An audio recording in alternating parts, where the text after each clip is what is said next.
नमो रिहन्तानम्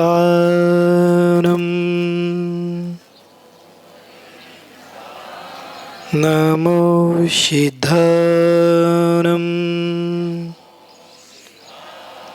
नमो ऐर्यानम् नमो वज्रयानम्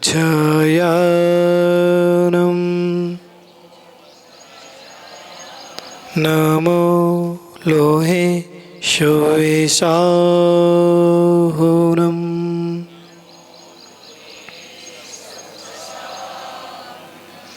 जय बोले पंच परमेष्टि भगवान की। मूल नायक श्री श्रीयांशनाथ भगवान की। शासन नायक श्री महावीर भगवान की।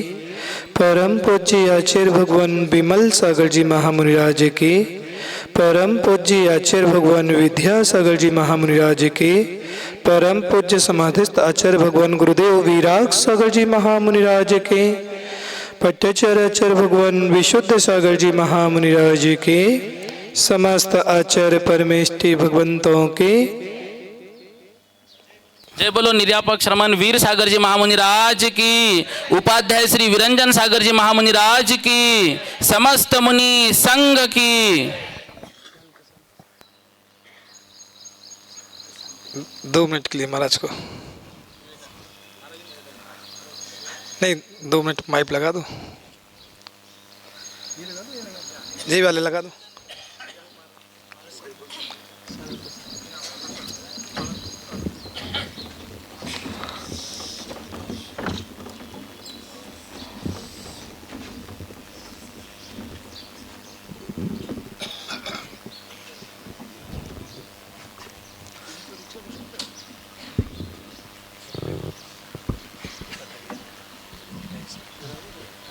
ओम ओम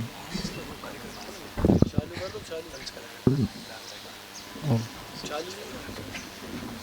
हाँ इंट्रो कलकत्ता में 19 में हुई थी ना। देख सकते 19 ओम ओम ओम ओम ओम ओम। आवाज़ नहीं आ रही क्या? हाँ चलिए ठीक है। अब आई आवाज़। एक बार जोरदार जयकार लगाओ। आप लोगों की आवाज़ कम है जयकारे में, ठीक है ना? थोड़ा सी अच्छे से आवाज़ लगाओ।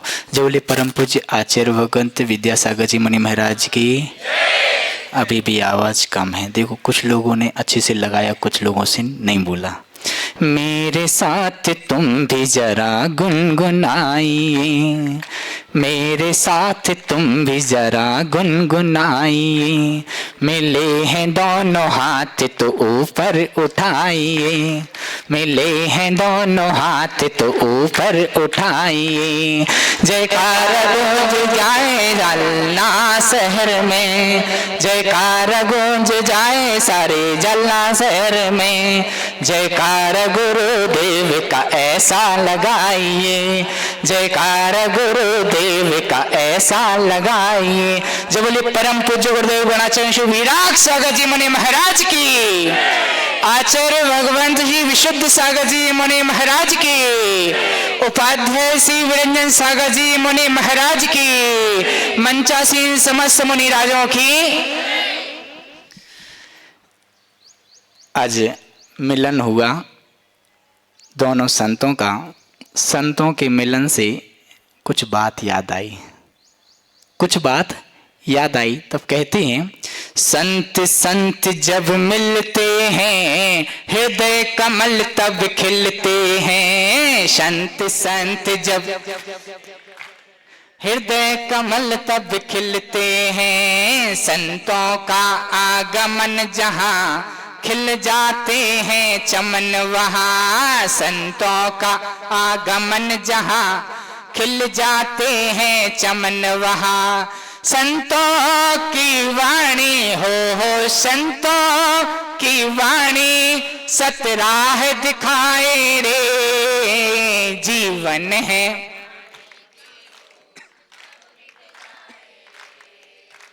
जीवन है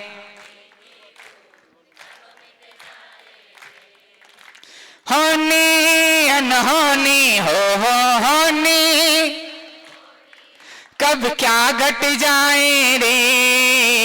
life is a water drop when sage away, life is a drop when sage away. उज्जवल अन उज्जवल हो उज्जवल अन उज्जवल, what when happens away। जीवन है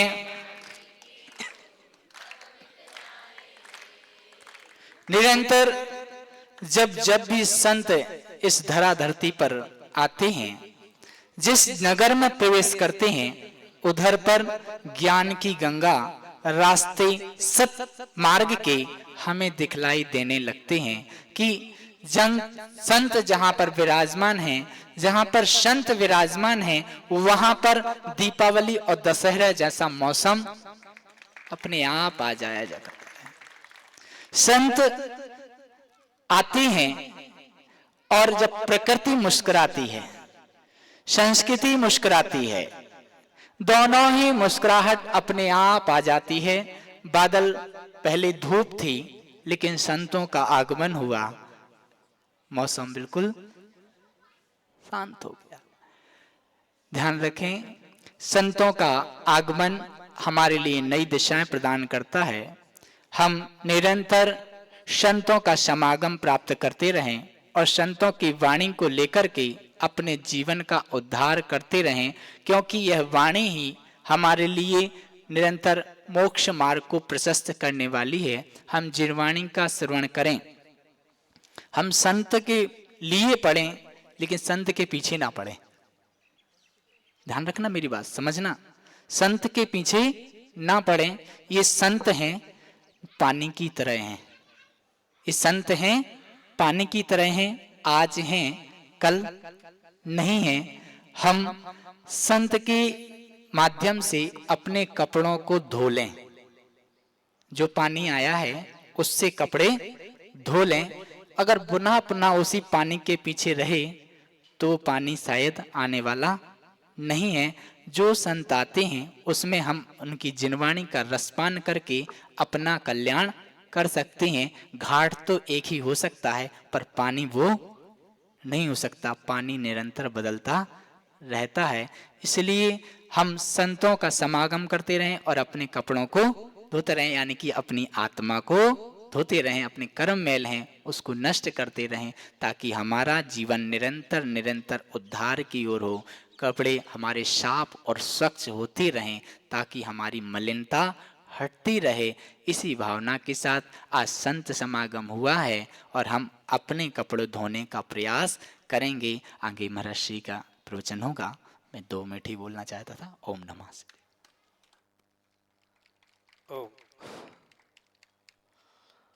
ओम। आज अपन सब सौभाग्यशाली हैं और निश्चित है जालना नगर एक पुण्यमय वातावरण में प्रफुल्लित हो रहा है। आचार्य भगवान गुरुदेव वीराग सागर जी महामुनिराज की समाधि जिस स्थान पर हुई, वो स्थान अपने आप में एक तीर्थ बन गया है और इस तीर्थ पर साधु संतों के विचरण समय समय से चल रहे हैं और उसी उद्देश्य से हम लोग इंदौर से भी यहाँ दर्शन हेतु के लिए निकले हैं। और इसी बीच में जब पुण्य उदय आता है, अपुण्य का उदय रहता है, तो सबके दिन एक से नहीं होते हैं, दिन बदलते हैं। जिस भूमि पर आप बैठे हैं, ये भूमि एक सामान्य भूमि आपको दिख रही है और इस भूमि पर कोई कचरा डालता है, कोई गंदगी करता है, लेकिन आज इस भूमि का पुण्य आया कि संतों का पदार्पण इस भूमि पर हुआ और इस भूमि पर संत विराजमान है। निश्चित है जहां संत विराजमान हुआ करते हैं वो भूमि पवित्र पावन हो जाया करती है। और आचार्यों ने शास्त्रों में वर्णन किया है। रेणसार में कुंद कुंद देव स्वामी ने कहा है, वसतिका, जहां संत रुकते हैं उसको वसतिका कहते हैं। क्या कहते हैं? वसतिका। और उस वसतिका में संत अपनी साधना करते हैं। एक प्रकरण आता है कि एक मुनिराज जंगल में जैसे ही पहुंचे तो उन्होंने अपनी सामायिक के लिए योग्य स्थान देखा और एक सामने गुफा उनके लिए दिखी जो खाली थी। उस गुफा में वो संत साधना करने के लिए, सामायिक करने के लिए बैठ गए। उसी समय उस गुफा में सुअर जहां रहता था उसने देखा, जैसे ही वापस आया गुफा की ओर तो उसने देखा कि कोई संत गुफा में बैठे हैं। तो उसके मन में ये आ गया कि अतिथि देवो भवा। विचार करना, एक त्रियंच गति के मन में भी ऐसे विचार, ऐसे भाव आए कि अतिथि देवो भवा, अतिथि देव के समान होता है। वो अंदर प्रवेश नहीं करता है और गुफा के बाहर बैठ जाता है, सिर्फ इस उद्देश्य से कि जो अतिथि अंदर बैठे हैं, संत बैठे हैं, उनके लिए कोई परेशान ना करे, मैं उनकी रक्षा सुरक्षा करूंगा। और वो वहीं बाहर बैठ जाता है। इतने में कुछ समय बाद जंगल का राजा सिंह दहाड़ते हुए और उसी गुफा की ओर कदम बढ़ाते हुए चला आ रहा था। जैसे सुअर ने देखा कि सिंह यहां आ रहा है और सिंह यदि गुफा में चला गया तो इन अतिथि का घात कर देगा, उसके मन में आया कि जब तक कंठ में प्राण रहेंगे तब तक मैं अंदर इसको प्रवेश नहीं करने दूंगा। और जैसे ही सिंह आया तो तुरंत वो लड़ने के लिए तैयार हो गया, सामना किया। सिंह ने पंजा मारा, वह अर्धमृतक हो गया। सिंह वहां से वापस लौट करके जाने लगा। कुछ समय बाद मुनिराज का ध्यान सामायिक पूर्ण होती है। गुफा में से बाहर निकलते हैं, देखते हैं कि एक सुअर अर्धमृतक पड़ा हुआ है। मुनिराज ने उसके लिए मंत्र सुनाया, पाठ पंच परमेष्टि का पाठ सुनाया, संबोधन दिया और अंतिम श्वास ली और उस जीव ने देवगति का बंद कर लिया। जानना वालों, सिर्फ मैं आपसे इतना कहना चाह रहा हूं कि एक त्रियंच गति ने के जीव ने सिर्फ कुछ क्षण के लिए मुनिराज को एक स्थान दिया था रहने के लिए, और वो भी उसका स्थान नहीं था, लेकिन वहां वो निवास करता था। मुनिराज जैसे आ गए तो उसने देखा कि कोई अतिथि यहां बैठा है तो वो अंदर प्रवेश नहीं करता है। एक त्रियंच गति के मन में विचार आ गया कि मैं एक संत के लिए स्थान दूं, और उसके प्रभाव से और उसके भावों से उसके लिए देवगति का बंद हो गया। तो जानना वालों, जब इस भूमि पर संत भवन बनेगा और वह संत वसतिका बनेगी और संत यहां रहेंगे, साधना करेंगे, तो कितना पुण्यानुपुण्य बंद आपके लिए होगा। क्योंकि संतों की साधना में निमित्त बने, और निमित्त बनना संत की साधना में ये पुण्यानुपुण्य बंध का कारण है। और पुण्य है तो पुण्य को पुण्य में लगाना सीखो, पुण्य है तो पुण्य को पुण्य में लगाना सीखिए। और आपके पास अभी पुण्य है तो उस पुण्य का उपयोग पुण्य में कर लीजिए।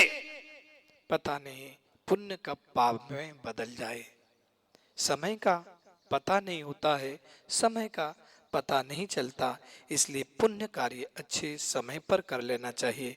आज सौभाग्य है, पुण्य है, और मेरा भी पुण्य है कि मैं आया था जालना में कि एक दिन आहारचर्या करूंगा और उसके बाद गुरु दर्शन की भूमि पर निकलेंगे और वहाँ 2 दिन रह कर के कचनेर की ओर विहार करेंगे। लेकिन पुण्य ही कहें कि कुछ पुण्य ऐसा होगा कि शरीर की स्वस्थता ठीक ना होने के कारण सब महाराजों का मन ये होगा कि 1-2 दिन जालना विश्राम कर लें, क्योंकि लगातार इंदौर से बिहार चल रहा है और 600 किलोमीटर लगातार चलते आए, सब थक गए थे। 2 दिन यहाँ रुकने का अवसर 3 दिन मिल गया और ऐसे बीच में ही निर्यापक श्रवण वीर सागर जी महाराज का आगमन की बात सुनी। तो कल भी मुझे जाना था, लेकिन जब अजय चाचा ने कहा कि महाराज आ रहे हैं तो मैंने कहा ठीक है, हम लोग भी यहीं रुकेंगे, क्योंकि संत जब आ रहे हैं तो संतों के साथ एक बार, क्योंकि आप लोग तो गाड़ी वाले हो, जहां उठाओ जब मन करे जब चले जाओ, दर्शन कर लोगे, मिल जाओगे। लेकिन हम लोग तो पद विहारी हैं, कौन किस दिशा में निकलता है, क्योंकि कोई समय पता नहीं चलता है संत कौन से दिशा में कब जबलपुर थे, और जबलपुर से किसने विचार किया था कि हम लोग महाराष्ट्र में आएंगे और महाराष्ट्र में चातुर्मास करेंगे। महाराष्ट्र में पहली बार आना हुआ, मन में नहीं था महाराष्ट्र आना है, वो तो सिर्फ गुरु भूमि का दर्शन का भाव था कि गुरु भूमि के उस समाधि स्थल के दर्शन करना है, और इस उद्देश्य से यहाँ आए तो महाराष्ट्र में आने को मिल गया। और महाराष्ट्र, क्योंकि बुंदेलखंड तो सभी महाराज बुंदेलखंड में आनंद ही आता है, वो आनंद ले ही रहे थे 5 साल से बुंदेलखंड में, लेकिन अब यहाँ अवसर मिला है। और इसी बीच में आज वीर सागर जी महाराज अपने संघ के साथ आज यहाँ पर मंगल आगमन हुआ। मन हर्षित है, प्रफुल्लित है, क्योंकि ये जब संत आपस में मिलते हैं तो समाज के मन भी प्रसन्न होते हैं, समाज भी आनंदित होती है, और समाज एक सूत्रधार में बंध करके चलती है। आज बहुत जरूरत है हमारी समाज को एकजुट करने की और एक साथ रहने की बहुत जरूरत है। हम बटे ना, और यही भाव से हमारे वीर सागर जी महाराज ने भी बहुत अच्छा स्नेह वात्सल्य दिया। और निश्चित है जब संत का वात्सल्य मिलता है, स्नेह मिलता है, तो आनंद आता है और एक दूसरे मन प्रसन्न हो जाता है, और उन्होंने भी बड़ा स्नेह दिया है। निश्चित है मैं आनंदित हूँ। ऐसे ही समय समय पर जब भी समय मिलेगा फिर पुनः मिलेंगे इसी मंगल भावनाओं के साथ। आप सब लोगों के लिए मंगल शुभ आशीर्वाद है। एक प्रण जरूर लेकर के जाना, संकल्प जरूर लेना कि एक सुव्यवस्थित संतों को रुकने का स्थान जरूर आपको बनाना है। तो कैसे बनाना है, कब बनाना है, वो आपके ऊपर है, लेकिन उसको करना जरूर है। और महाराज आशीर्वाद दे रहे हैं उस बात के लिए, तो आप सब लोग आशीर्वाद जरूर लें, क्योंकि जालना तो अब एक ऐसा स्थान हो गया कि यहाँ संतों का आगमन तो आए दिन होता ही रहेगा। क्योंकि सारे संतों की भावना ये रहती है कि जहां समाधि स्थल है, चाहे डोंगरगढ़ हो, पूज्य आचार्य भगवान गुरुदेव विद्यासागर जी महाराज, चाहे गुरुदेव विराग सागर जी महाराज हो। जब पहली बार मैं गुरुदेव के पास तिलवारा में 2000 में जब मैं पहली बार गुरुदेव के पास गया, उस समय कहा गुरुदेव आगे बढ़ना है, संघ में भर्ती होना। तो गुरुदेव ने एक शब्द पूछा, कमल और पवन भैया साथ में थे, उन्होंने पूछा कितनी रोटी खाते हो? मैंने कहा गुरुदेव 2-3। अभ्यास करो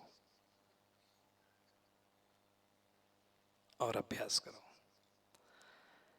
और उसके बाद संयोग नियोग ऐसा होता है, सबका अपना अपना भाग्य नियुक्त है।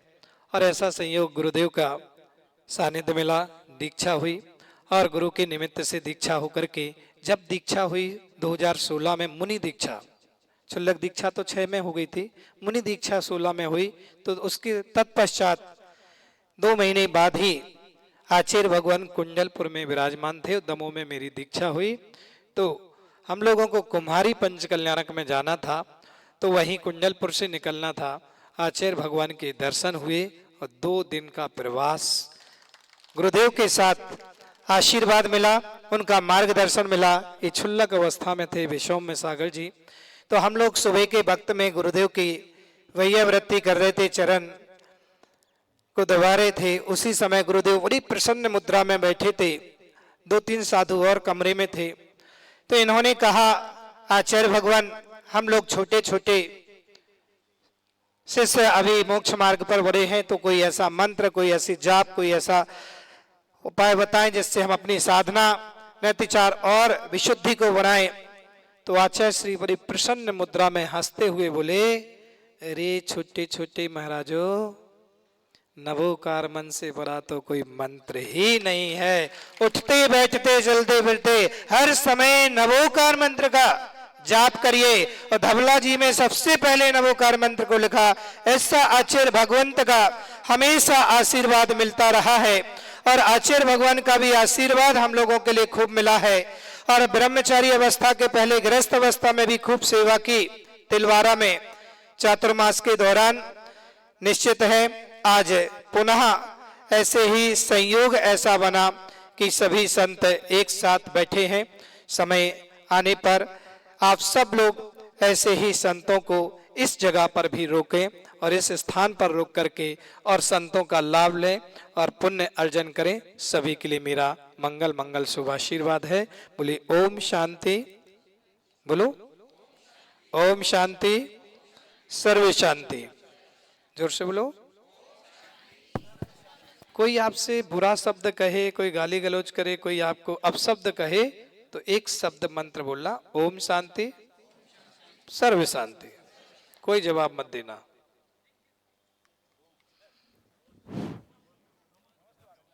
बोलिए परम पूज्य उपाध्याय विरंजन सागर जी महाराज की जय जय। सुश्रद्धा मम ते मते स्मृतिरपि त्वय्यर्चनं चापि ते हस्तावञ्जलये कथा श्रुतिरता करेणोक्षि सम्प्रेक्ष्यते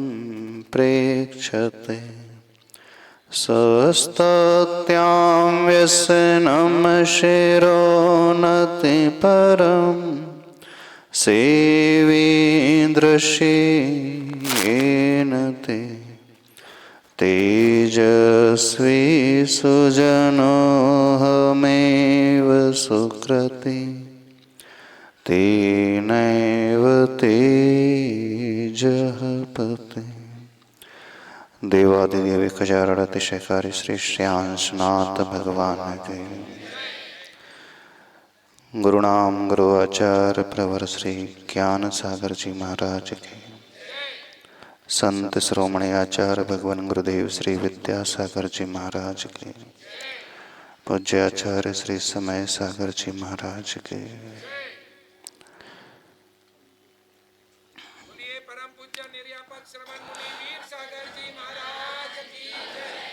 अभी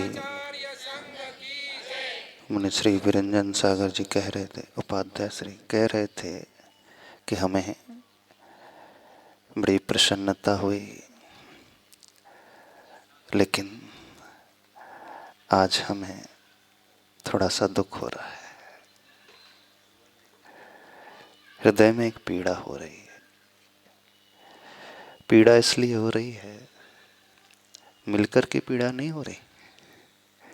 अभी चर्चा चल रही थी विगत वर्ष 2024 जैन इतिहास का सबसे दुखद वर्ष, एक ऐसा वर्ष जिस वर्ष में हम सबसे बहुत कुछ छिन गया।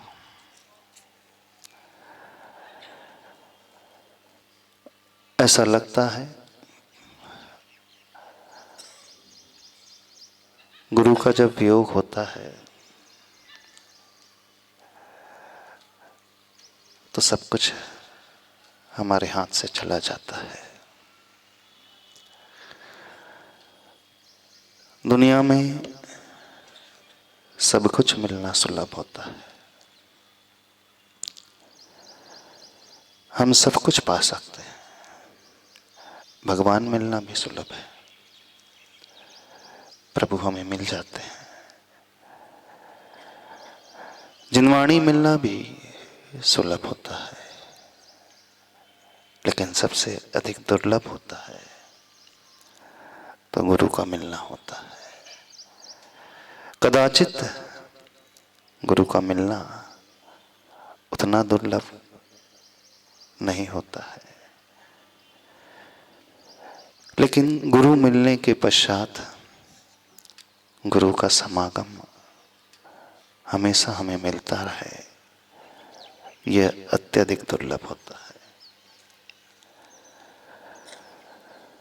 ये हुंडावसर्पणी काल है, पंचम काल है, दुखमा काल है। इस काल में प्राय दुखी दुख, कष्ट ही कष्ट है, लेकिन कुछ पुण्यशाली जीव वैसे भी होते हैं, उन्हें सातिशय पुण्य के उदय स्वरूप,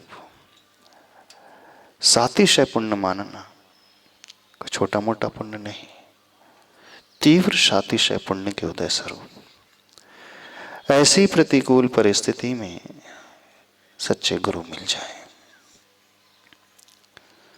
क्योंकि हम सब की यात्रा बड़ी लंबी चली आ रही है।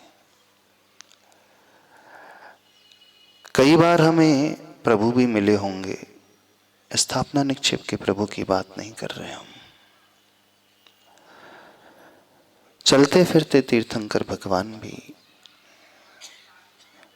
सब मिल गए होंगे, लेकिन हमारा कल्याण उनसे नहीं हुआ। हमारा कल्याण जिनसे होता है जो हमें ऊपर उठाने वाले होते हैं, जो हमें संभालने वाले होते हैं, जो हमें दिशा दिखाने वाले होते हैं, जो हमारा हाथ पकड़ने वाले होते हैं, A to Z सब कुछ सिखलाने वाले होते हैं। जब हम गिर रहे हों तो सहारा देने वाले होते हैं। वे हमें हमसे भी बढ़कर चाहने वाले होते हैं। और ऐसा कोई व्यक्तित्व होता है तो वह सिर्फ एकमात्र गुरु होता है। गुरु से ही हमारे जीवन की वह दिशा बदलती है। गुरु मिलने के पश्चात हम इतना सौभाग्य अपना मानते हैं जितना सौभाग्य पहले कभी नहीं माना। लेकिन कर्मों का उदय एक जैसा सबका नहीं होता, किसी का भी नहीं होता। सत्य यह है कि जिसका भी संयोग होता है वियोग लेकर के ही होता है, लेकिन अन्य के वियोग में और गुरु के वियोग में जमीन आसमान का अंतर होता है। जब व्यक्ति अन्य के वियोग को लेकर के विकल्प करता है तो वह आर्त ध्यान की श्रेणी में आ जाता है, इष्ट वियोग आर्त ध्यान। लेकिन जब गुरु के वियोग को लेकर के किसी शिष्य के मन में, किसी भक्त के मन में विकल्प पैदा होता है तो आचार्य भगवान कहते हैं, आचार्य श्री हमेशा एक बात कहते थे, ये धर्म ध्यान की श्रेणी में आता है। संसारी व्यक्ति जब जब आंखों से आंसू बहाता है, रोता है, रोना अच्छा नहीं माना जाता। रोना तो आर्त ध्यान का प्रतीक होता है। लेकिन आचार्य ने एक बड़ी अच्छी बात हम सबसे कही, 3 स्थिति ऐसी स्थिति होती है जहां रोना धर्म ध्यान हो जाता है। व्यक्ति पंचेंद्रिय के विषयों के वियोग को लेकर के रोता है, मोह के कारण परिवार के सदस्यों के वियोग को लेकर के रोता है। यह सब रोना धन के वियोग को लेकर के, घर के वियोग को लेकर के, शरीर के वियोग को लेकर के, ये सब रोना आर्त ध्यान की श्रेणी में। लेकिन कुछ परिस्थिति ऐसी भी होती हैं जब हमारी आंखों में आंसू आ जाए, जब हमारा हृदय व्यथित होने लगे, पीड़ित होने लगे, सांसारिक लोगों को लेकर, सांसारिक वस्तु को लेकर के नहीं, पंच परमेष्टि को लेकर के यदि हमारे मन में विकल्प उठने लगे, गुरु को के वियोग को लेकर के हमारे मन में विकल्प उठने लगे, आंसू आने लगे, तो ये आंसू आर्त ध्यान के प्रतीक नहीं, ये आंसू धर्म ध्यान के प्रतीक होते हैं।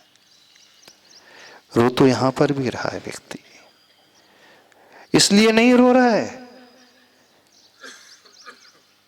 हमारे गुरु चले गए, बल्कि इसलिए अब कौन हमें शिक्षा देगा, कौन हमारे ज्ञान का विकास करेगा, कौन हमारी विकृति से हमें ऊपर उठाएगा, कौन हमारी आत्मा को शुद्ध करेगा, कौन हमें सही रास्ते पर हमेशा चलाता रहेगा।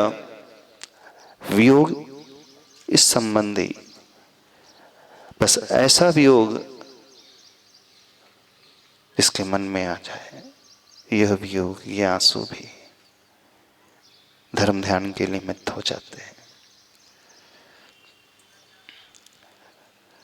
दूसरा वो वियोग का क्षण होता है अथवा दूसरे आंसू की बात आती है जब संसारी व्यक्ति किसी अन्य के दुख को देख करके अपनी आंखों में करुणा का भाव ला लेता है और उसकी आंखें नम हो जाती हैं। यहां भी आंखों में नमी है, पर यह नमी धर्म ध्यान की ओर ले जाने वाली है, क्योंकि हमें दूसरों के कष्ट देखे नहीं जा रहे, दूसरों की पीड़ा नहीं देखी जा रही। तीसरा वह क्षण, उस समय में भी हमारी आंखों में आंसू आ जाते हैं, और वो आंसू जब हम पश्चाताप की अग्नि में जलते हैं, जब हम प्रायश्चित की अग्नि में जलते हुए अपनी आंखों से आंसू बहाते हैं, यहां पर भी आंसू आ रहे हैं, लेकिन ये आंसू भी धर्म ध्यान के लिए, धर्म ध्यान को बताने वाले, उस संकेत को देने वाले। आप सभी जालना वालों, आपकी आंखों में भी बहुत बार आंसू आए हैं, आए हैं ना? क्यों आए हैं? अपने बच्चों के लिए आए हैं। बच्चों के लिए आए हैं ना? किसके लिए आए हैं? अपने घर मकान के लिए, अपने शरीर के लिए। लेकिन जानना वालों को आंसू शायद गुरु के वियोग में नहीं आए होंगे।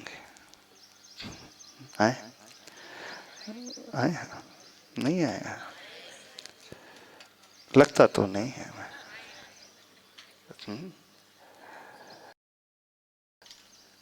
अभी वो कह रहे थे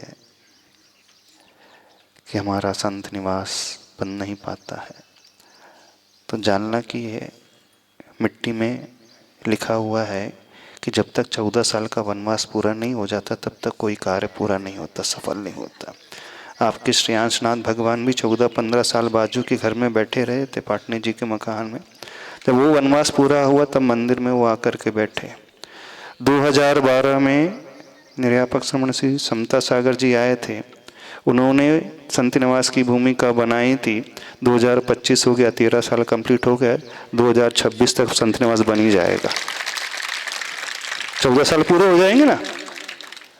एक चीज बोल रहे थे कि यहाँ के लोग पता नहीं कौन सी है मिट्टी क्या है, नहीं बना पाते। तो एक सबसे बड़ी कमी है कि आपके समाज में सही लीडर नहीं है, सही नेता नहीं है।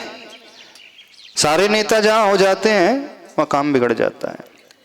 एक लीडर होना बहुत आवश्यक है। जब तक एक लीडर नहीं होगा कुछ नहीं हो सकता। मुनि संघ में देखो, अहिमेंद्र जो होते हैं उनका कोई लीडर नहीं होता है ना। मुनि संघ में सारे के सारे निर्देश देने लगे तो चल सकता है। गुरु का होना बहुत आवश्यक है। गुरु जो लीडर की भांति हैं, गुरु ही आज्ञा देते हैं, गुरु ही निर्देश देते हैं, गुरु ही संकेत देते हैं, गुरु ही प्रायश्चित देते हैं, गुरु ही शिक्षित करते हैं, गुरु ही दीक्षित करते हैं, सारे कार्य वो कर रहे हैं। तब वो संघ का संचालन व्यवस्थित होता है। ऐसे ही समाज का संचालन यदि व्यवस्थित करना चाहते हो तो आपके समाज में 90 नेता, 9 चौधरी और 1 जनता है तो क्या होगा? एक ही जनता बची है। तो हम थोड़ा सा ये कहना चाहते हैं, उस गणित को बदल दो, 90 जनता ला लो, हाँ 9 जो है टीम के सदस्य ला लो, 9-10 और 1 नेता बना लो, तो बहुत जल्दी काम हो जाएगा संत निवास का। हाँ अजीत छावड़ा जी, क्या ये आपके ऊपर जिम्मेदारी, अगली बार आए तो चतुर्मास करने के लिए संत निवास मिलना चाहिए, बनना हुआ आना चाहिए। जैसे ही महाराज जी कह रहे थे कि अभी यहाँ पर समाधि स्थली बनी है तो संतों का आगमन यहाँ पर हमेशा होता रहेगा। अब कि हम डूंगरगढ़ से दर्शन करते हुए आ रहे हैं जहाँ आचार्य भगवान की समाधि हुई थी 18 फरवरी 2024 में। अभी 1 वर्ष हुआ समाधि दिवस मना करके आ रहे हैं। जब उस भूमि को स्पर्श किया, उसके चरण छुए, उस माटी को छुआ, माटी का एक एक कण आचार्य भगवान की स्मृति को दिला रहा है। माटी का एक एक कण आचार्य भगवान की छवि को बताने वाला है। मंदिर जहाँ स्थापना निक्षेप के प्रभु होते हैं, लेकिन एक क्षेत्र होता है, वह क्षेत्र जिसे निषेधिका कहा जाता है, वह क्षेत्र एक लाइव क्षेत्र होता है, जीवंत क्षेत्र होता है। आप समय शिखर जी जाते हो, समय शिखर में कोई प्रतिमा नहीं है टोकों में, 24 टोकों में कोई भगवान वहां पर नहीं बैठे हैं, वहां सिर्फ चरण चिन्ह है, वहां सिर्फ माटी है। लेकिन उस माटी को जैसे ही स्पर्श करता है कोई व्यक्ति, स्पर्श भी ना करे, जैसे उस रेंज में पहुंचता है वहां की वर्गणा ही उसे प्रेरित करने लगती है, वहां की ऊर्जा ही उसे ऊपर उठाने लगती है, एक भाव उसके भीतर पैदा करने लगती है कि वो एक ऐसा क्षेत्र है जिस क्षेत्र में रह करके अनेकानेक महापुरुषों ने आत्मा की साधना की, आत्म कल्याण किया। आज पंचम काल में हमें तो तीर्थंकर भगवान की वो भूमि साक्षात नहीं मिलने वाली है, वो केवली भगवान की भूमि नहीं मिलने वाली है। पंचम काल में यदि कोई भूमि मिलने वाली है, एकमात्र वो जीवंत भूमि जो होती है जहां उन आचार्य भगवंतों ने रह करके साधना की और जीवन के सबसे अंतिम लक्ष्य को प्राप्त किया। और वो अंतिम लक्ष्य होता है संलेखना पूर्वक, समाधि पूर्वक मरण करना, इस देह को छोड़ देना। तो वो जीवंत तीर्थ क्षेत्र माना जाता है। डूंगरगढ़ क्षेत्र में जब दर्शन करने गए थे आचार्य भगवान, वहीं से दर्शन करते करते यहाँ आ रहे थे तो यहाँ पर भी वो क्षेत्र मिला जहाँ आचार्य श्री विराग सागर महाराज जी की समाधि हुई। 2024 का वर्ष ऐसा वर्ष, इस वर्ष में हमने बहुत कुछ खोया। आप लोगों ने क्या खोया हमें नहीं पता, क्या खोया होगा आप लोगों ने। आप लोगों की दृष्टि में तो एक आचार्य परमेष्ठी आचार्य भगवान गए होंगे, लेकिन हम लोगों की दृष्टि में तो हमारा सब कुछ चला गया, सब कुछ चला गया, कुछ नहीं बचा। वे गुरु नहीं, वे भगवान हैं, वे सब कुछ होते हैं। तो जहां गुरु की वो निषेधिका हो जाती है, वो क्षेत्र हो जाता है, वो क्षेत्र अपने आप में जीवंत क्षेत्र माना जाता है, सबसे ज्यादा एनर्जेटिक क्षेत्र माना जाता है, ऊर्जा से भरा हुआ क्षेत्र माना जाता है। आप लोग सौभाग्यशाली हो, ऐसा स्थान आप लोगों को मिला है, लेकिन थोड़ा सा अब जागृति को लाना है। पाटनी परिवार ने इतना बड़ा कार्य किया ना, जिस भूमि में बैठ कर के अपन यहाँ बैठे हुए हैं, शिलान्यास हुआ था 2 वर्ष पूर्व, संत निवास की भावना भाई थी, घोषणा हुई थी, सब कुछ हुआ था। तो देखो उस पाटनी परिवार ने इतना बलिदान दिया, इतना त्याग किया, इतना दान दिया संत निवास के लिए, और उसी पाटनी परिवार ने उसके लिए भी दान दिया। देखो अनुमोदना करो उस परिवार की। अब उन्होंने तो अपना कार्य कर दिया, अब समाज की जिम्मेदारी क्या है, किसकी जिम्मेदारी होगी ये बोलिए? पर लीडर कौन बनेगा? जब तक सही लीडर नहीं होगा कुछ नहीं होने वाला। हमें पूरा भरोसा है, अजीत छावड़ा जी को जब जिम्मेदारी दी थी तो उन्होंने पूरे कैंपस को खाली करा दिया, पूरी बाउंड्री वॉल बनवा करके रख दी है। अब अजीत छावड़ा जी आपकी जिम्मेदारी है, आए जब आए तो यहाँ पर संत निवास बना हुआ मिलना चाहिए। खड़े हो जाओ थोड़ा सा, हाँ संकल्पित करा रहे हैं आपको। हाँ जब अगले बार आएंगे तो संत निवास बना मिलेगा कि नहीं मिलेगा? बोलिए, अरे बोलो तो सही कुछ। हाँ नहीं तो मुंह बंद हुए तो मुंह खोलना है अभी। जब तक संकल्पित नहीं होंगे कुछ नहीं होने वाला। और एक बात याद रखे, जो लीड करता है उसे गाली भी सुनना पड़ता है, सत्य नियम है। जो नेता होता है उसे सुनना भी पड़ता है। आचार्य भगवान ने इतने बड़े बड़े कार्य किए, आचार्य भगवान के कई विरोध करने वाले विरोधी भी तैयार हो गए, पर आचार्य भगवान ने नहीं छोड़ा। बोले मुझे मालूम है मैं आगम के अनुरूप चल रहा हूँ, इतने बड़े बड़े तीर्थों का जीर्णोद्धार हुआ, इतने बड़े तीर्थों का सृजन हुआ, कुंडलपुर की रचना हो गई, बड़े बाबा का मंदिर बन गया, बड़े बाबा सिंहासन में बैठ गए। उस समय कई लोगों ने विरोध किया।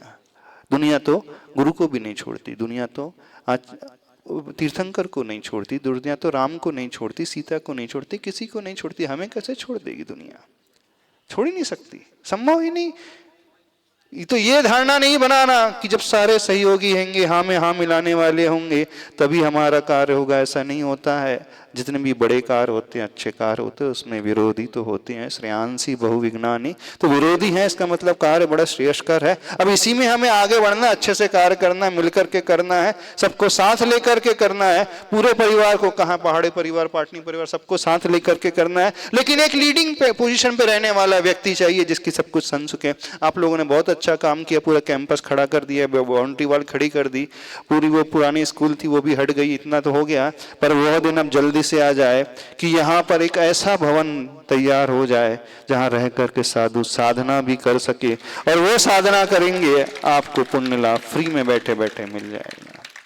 पर आप अभी वैसे आंसू नहीं बहा रहे हो, अभी वैसा धर्म ध्यान नहीं कर रहे हो। कहा नहीं कर रहे ना, क्योंकि आपका घर बड़ा अच्छा है, बड़ा अच्छा है ना। कोई यहाँ झोपड़ी में नहीं रहता है, कोई टूटे फूटे मकान में नहीं रहता है, कोई कचरा घर में नहीं रहता है। और हम जहाँ बैठे हैं क्या है आगे पीछे, क्या है बताइए? आंखों में वो आंसू की बूंद नहीं आती कि हमारे गुरु एक छोटे से कमरे में रह जाए, दूसरे कमरे में रह जाए। आप लोगों की धारणा है बोले मोक्ष मार्ग में चलने वाले साधु तो जो होते हैं सब कुछ सहन करने वाले होते हैं, परीक्षा भी सहन करने वाले होते हैं, अवसर भी सहन करने वाले होते हैं। तो तब तक सहन नहीं करेंगे तो साधना कैसे होगी? तो आप लोग बहुत अच्छा निमित्त देते हो कि महाराज जी यहाँ आइए, खूब परीक्षा सहन करीजिए, हवा भी नहीं है, वेंटिलेशन भी नहीं है, लाइट भी नहीं है, आप रहो सहन करो, इसी से कर्म की निर्जरा आपकी होने वाली है। ठीक है ना? कर्म निर्जरा का बहुत अच्छा साधन दे रहे हैं सभी लोग, दे रहे हो कि नहीं? नहीं, बहुत अच्छी भावना है, क्योंकि आप जल्दी चाहते हो कि जल्दी कर्मों की निर्जरा हो, जल्दी जो ऊपर उठे, ये चाह रहे हैं ना? नहीं, अरे आंखों में आंसू आना चाहिए। हमारा घर इतना बड़ा, यदि हमारा कोई केस चल रहा हो ना पड़ोसी से, तो लड़ भिड़ करके सब एडजस्ट कर लेते हैं। समाज की बात आती है वो देखेगा, ये देखेगा, वो देखेगा, मेरी जिम्मेदारी क्या है, मैं तो एक छोटा सा सदस्य हूं, बस हाथ सबने खींच लिए। क्यों चेतन यही होता है कि नहीं? यानी जब तक व्यक्ति उन प्रभु को अपना नहीं स्वीकारता, गुरु को अपना नहीं स्वीकारता, मंदिर को अपना स्वीकारता नहीं है, तब जब तक वो संत निवास को अपना नहीं स्वीकारेगा, तब तक वो बनाने के लिए प्रेरित भी नहीं होगा, ऊर्जा भी उसके भीतर नहीं आएगी, विकल्प भी उसके भीतर नहीं उठेगा। आपको लगता है सामाजिक काम है, समाज वाले जाने, यही है ना? कौन जानेगा? छाड़ा जी, कौन जानेगा? समाज वाले जाने, हो गया काम, कुछ नहीं होने वाला। जो पीड़ा आपको अपने अधूरे मकान को देखते हुए होती है, अपने अधूरे प्लाट को देखते हुए होती है, वो पीड़ा यदि आपको संत निवास नहीं बन रहा है उसे देखते हो जाए, वो पीड़ा आपको मंदिर नहीं बन रहा है उसे देखते हो जाए, वो पीड़ा गुरु के अभाव में हो जाए, गुरु के वियोग में हो जाए, गुरु को कोई प्रतिकूलता हो रही वो पीड़ा हमें हो जाए, तो समझना सबसे बड़ा धर्म ध्यान आपका है ये। लेकिन वो धर्म ध्यान करना आप लोग नहीं जानते हैं, बड़े स्वार्थी लोग हैं। हमारा बड़ी सब अपने अपने में लगी रहती, खंडेलवाल समाज। पैसे कमाने में कोई कमी नहीं है, लेकिन अपने लिए सब लगे हैं उसमें, दिन रात एक लगे हुए, क्यों पढ़ने लगे नहीं वैसे, उसमें कोई कमी नहीं है। कुछ हो जाए बाजू बाजू से तो सब लड़ भिड़ जाएंगे, कर देंगे, लेकिन मंदिर की बात आएगी, संत निवास की बात आएगी, इस प्रोमाइसिस की बात आएगी, कौन झगड़ा मोले, कौन बुरा बने। बुरा बने बिना बड़े बड़े कार्य नहीं होते, बिना बलिदान दिए कभी कुछ अच्छा नहीं होता है। देश को आज़ादी मिली तो कई लोगों को बलिदान देना पड़ा। मोक्ष मार्ग की प्रभावना यदि करना हो तो देखो कैसे कैसे महान आचार हो गए, अपना बलिदान दे दिया। आचार्य अंकलंग देव निकलंग ने उनका बलिदान है, आज हम इस सब दृश्य देख पा रहे हैं, आज हम सब कुछ कर पा रहे हैं अच्छे से।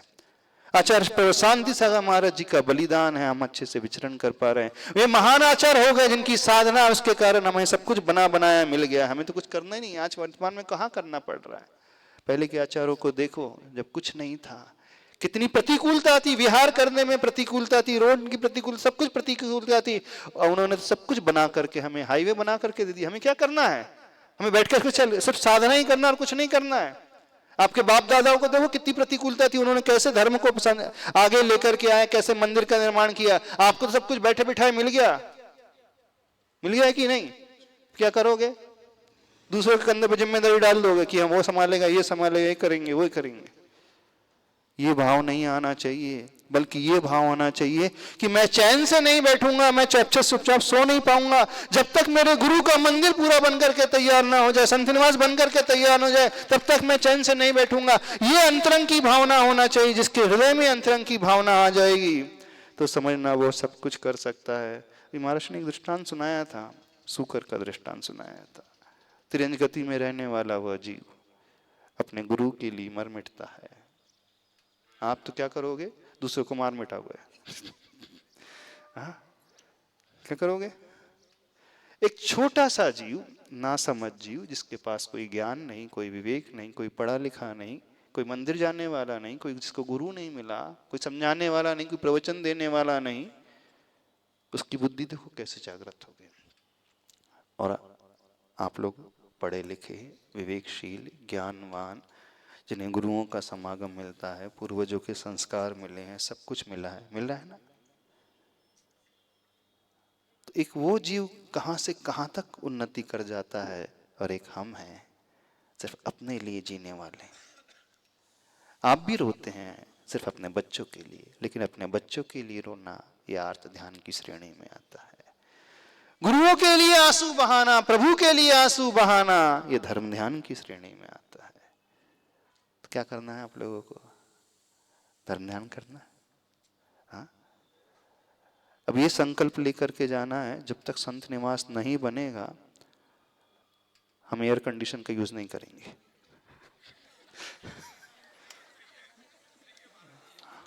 हाँ, एसी का यूज नहीं करेंगे, बस चलो अजीत जी छावड़ा। हाँ हाँ, उनके अजीत छावड़ा है नाम में एसी है। ये संकल्प लो तो तब जागृति आएगी कि देखो, क्योंकि आप लोग हैं कर्म भूमि के जीव नहीं है, भोग भूमि के जीव हो सारे के सारे। बिना भोग भूमि के सुविधाओं के आप नहीं रह पाते हो। नहीं, भले ही कर्म भूमि में पैदा हुआ पर हो भव भूमि के जीव, बिना सुविधाओं के आप जीवन नहीं जी सकते। तो ये संकल्प लो कि जब तक संत निवास नहीं बना हम एसी का यूज नहीं करेंगे। तब आपको याद रहेगा कि नहीं अभी एसी नहीं मिल रहा है तो अच्छे से जल्दी बनाओ, जल्दी बनाओ। नहीं, ये तब तो अंतरंग की वो पीड़ा जागृत होगी। देखो गुरु महाराज कैसे परिचय सहन कर जाते हैं, कभी ये अनुभव हम भी तो लेकर के देखे। और ये नहीं समझना कि महाराज जी लोग अपने लिए बनवा रहे हैं, अपने लिए नहीं बनवा रहे, इसी से आपका कल्याण होगा। एक आश्रय दान देने से वो जीव कहां से तिरंज गति से स्वर्ग पहुंच जाता है। तो जो श्रावक होता है, श्रावक का कल्याण एकमात्र जो होता है पूजा से होता है। और पूजा में एक वर्णन आता है, जब वह पूजा जो करने वाला श्रावक है अतिथि के लिए आवास दान देता है तो सबसे बड़ी पूजा मानी जाती, सबसे बड़ा समर्पण माना जाता। इससे आपका ही कल्याण होने वाला और किसी का कल्याण नहीं होने वाला। ये मत समझना आप गुरु के ऊपर उपकार करने वाले, मुनियों के ऊपर उपकार करने वाले, उनको आप क्या दोगे?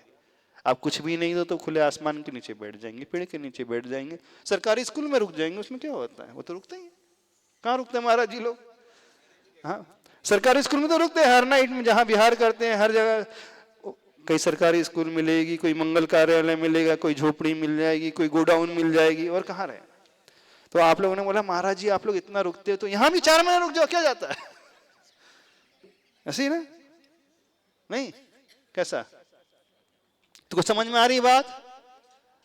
आज का दिन थोड़ा सा याद कर लेना, इस जगह को ऊर्जा से भर लेना। आज का दिन बड़ा मांगलिक दिन है, क्योंकि उस भूमि को स्पर्श करते हुए आ रहे हैं, प्रभु के दर्शन करते हुए आ रहे हैं।